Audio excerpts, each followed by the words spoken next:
Hey guys, it's Mathel here, and today I'm here to show you something that a lot of people already know, and that is that Lightning Strike is not that bad anymore. What do I mean by that? So back in the days, a Lightning Strike had, I think, 3 projectiles at max level, and the damage wasn't all that great. To make it work, you needed to use Lightning Strike attached to something like LMP or GMP, and then usually something like Pierce or Chain, and all kinds of clunky extra damage modifiers, and you needed really good weapons and damages to make it actually worth a damn. Nowadays, it has 7 additional projectiles at the max level, and the damage of it has gone up from the base level. It does still have the problem of collision, but for the most part, it's actually a pretty good and usable skill. You don't even need super insane gear to make it work, just, for my money, a crit dagger or sword of a decent enough DPS, let's say 200, 250 plus, with some good crit, and you're on your way to go. As you can see, the range on it is absolutely incredible. So for really big open maps and linear sort of tile sets, you do a lot of work, and it kills things probably quicker than our sort of friend Spectral Throw. I tried out Spectral Throw after playing this guy, spec them into Spectral Throw, and I was actually enjoying Lightning Strike more, believe it or not. The only real problem was the collision. That makes you feel pretty bad on certain maps, as you'll see in just a second. Yeah, just have some sort of village rune doing some good boss DPS. I also utilize Var Lightning Strike for some single target when need be.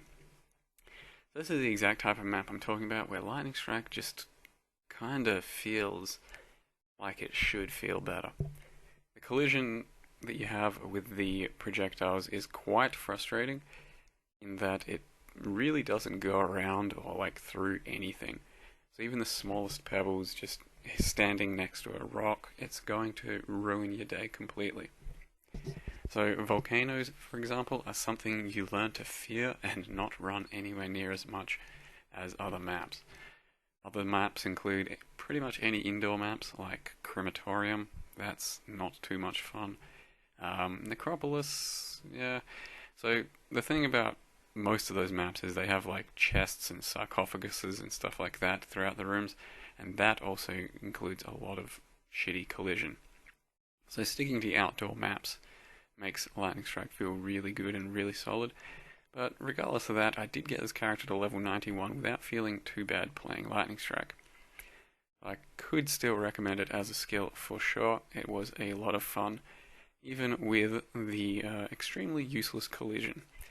If collision ever gets changed in the future for a skill like this, I think it'll be absolutely top tier. But for now, it's just a really good skill, and you can play around with it and have some fun as an alternate to Spectral Throw or Reeve. It's kind of in between those two skills. Over here I'm just doing a normal Atziri run. And it's really, really good for something like Trash. As well as that, for the first couple of bosses, it's actually very strong. It just falls a little bit short on Atziri herself because your projectiles are all over the place. And it causes you to more or less play very awkwardly around the mirror ad during the split phase. So I will go over the character real quick for anyone that wants to follow something like this. The character is currently level 91, called Carried by a Dagger. I created that character and its name because I crafted myself a really nice ambusher. It is 330 physical DPS with a decent little bit of crit. Now don't be too intimidated by the weapon or the DPS I get with it. I've tried out a Binos, which is something like 200 Phys DPS, and it works really well with the build. It is only 20,000 less tooltip compared to this dagger on the absolute end scale, and it clears really well because it has much better crit than my dagger. Even though my dagger is good, the crit is fairly low, and it makes filling out crit really hard. As you can see, I have about 75 crit with power charges up, but ideally you're looking for more like 90. So any 250 so DPS rare will be really good with some crit on it. Swords as well, if you spec into swords, or just a Binos is great too. So besides that, my DPS, as I say here, is about 158k fully buffed. Now, the Lightning Strike tooltip is something to take lightly because it is not very accurate. What Lightning Strike does is it shows you the tooltip of the melee hit. So when you actually strike with it, you strike with a melee hit, and then there's projectiles following it. And what this does is it shows the melee hit tooltip, and the way you scale Lightning Strike is a lot through projectile damage as well. So you're not actually getting an accurate tooltip there. For example, we are using physical projectile attack damage. That increases your projectiles by 48% more physical, which then scales through the elemental damages and splits into two sorts of damages, lightning and fizz, and all sorts of things, but it doesn't affect the tooltip at all, as you can see. So bear in mind that when you're looking at tooltips for Lightning Strike. Even though it says about 150k, it should mean more like 250k, based on all the other scaling you have. So some other things you do is take projectile nodes. These projectile damage nodes aren't going to affect the tooltip at all, but it does increase your damage, which is a large reason why the way I'm scaling the skill is just through generic damage. So increase melee damage, increase dagger damage, crit multi, all of the above, rather than just one or the other. If you scale strictly projectile damage, then your melee hit's going to be pretty weak, and sometimes you're going to melee hit. Conversely, you cannot scale melee damage. Things like this, increased melee physical damage, will only apply to the single hit, the melee attack, and that does not carry over to extra damage for your projectile damage. It's a very confusing skill, and in my mind, pretty bullshit, but what you want is generic damage that says physical attack damage, one-hand damage, that sort of things, as opposed to strict melee damage. So this is a no, this is a yes. When we actually look at the skill, it says 7 additional projectiles, 50% of your damage is converted to lightning, so that takes care of any shocking you're going to be doing because you have a whole bunch of lightning damage. 25 less projectile damage. So as I said, the tooltip there is 80k. That means the 25% less puts you at 60k projectile, but then we have other things like fizz projectile attack damage and whatever else, which actually changes the tooltip into something else entirely. Deals 158% at the base, goes up to about 160 I think. Quality is 40% chance of projectiles piercing. Now if you're not going a chain route at all, you do want the quality. If you're going a chain route, you don't want quality. But if you're going more of a pierce route, then you just get quality. You can also opt to take something like this and these to get yourself up to 80% pierce, or use the pierce gem, but I'm happy with just 40%, that's fine for me. In order of importance from there, we go multi-strike, weapon elemental damage, added fire, then fizz proj, then increased crit damage. There's a bunch of other things you can try out, like faster attacks, added lightning, melee fizz is a no, fizz to lightning. There's a few other options, but for the fizz variant of this skill, I'm going with this particular 6-link. I went with the Belly of the Beast just to fill out a bunch of life, since my passive tree does not have too much life, and I hit about 4.6k in the end. Of course, a Rat's Nest, and of course Malagara is always good choices. A high evasion shield with some resist, some high resist and life boots. For a belt, you're looking for either a rustic or a leather belt. A rustic, that fizz damage will be equal to roughly the same amount as this weapon elemental damage, so belts should be pretty easy to buy, just life and resists otherwise. As far as jewelry goes, if you're scaling it the same way I'm scaling, then fizz damage to attacks is the most important multiplier for rings, for example. Wed is great too, but make sure you get that fizz damage to attacks. This ring over here does not have fizz damage to attacks, and it is quite a burden. I can probably show you how much DPS the two actually compare.